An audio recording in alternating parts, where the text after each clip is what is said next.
आपको ये बात ध्यान में लानी है कि जब आप परमेश्वर के वचन को पढ़ेंगे, आप अपनी स्पिरिट को फीड कर रहे हो, आप अपनी स्पिरिट को खाना दे रहे हो और आप सेम नहीं रहेंगे। हालेलुया। पहला कुरिन्थिया 2 उसकी 1 आयत में पढ़ूंगा मैं। हे भाइयों, जब मैं परमेश्वर का भेद सुनाता हुआ तुम्हारे पास आया तो शब्दों और ज्ञान की उत्तमता के साथ नहीं आया, क्योंकि मैंने ये ठान लिया था कि तुम्हारे बीच प्रभु यीशु मसीह पर क्रूस पर चढ़ाए हुए मसीह को छोड़ और किसी बात को न जानूं।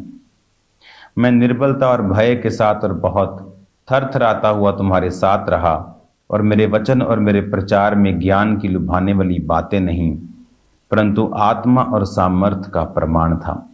हालेलुया।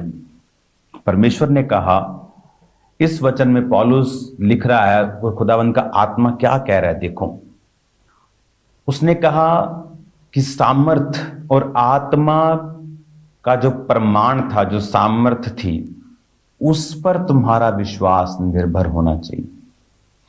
एक व्यक्ति को अकेले ज्ञान से जब तुम बदलोगे और जब वो किसी और ज्ञान को सुनेगा, वो भटक सकता है। लेकिन जब एक व्यक्ति ज्ञान और आत्मा की सामर्थ्य के प्रमाणों को इकट्ठा देख लेता है, उसको भरमाना आसान नहीं है। एक व्यक्ति जिसको आप जीसस के बारे में बताएं, वचन के बारे में बताएं, बाइबल की भविष्यवाणियों के बारे में बताएं, लेकिन वो आत्मा और सामर्थ्य के प्रमाण को ना देखे, कल को वो किसी और के बारे में अगर सुनेगा तो प्रभावित हो जाएगा।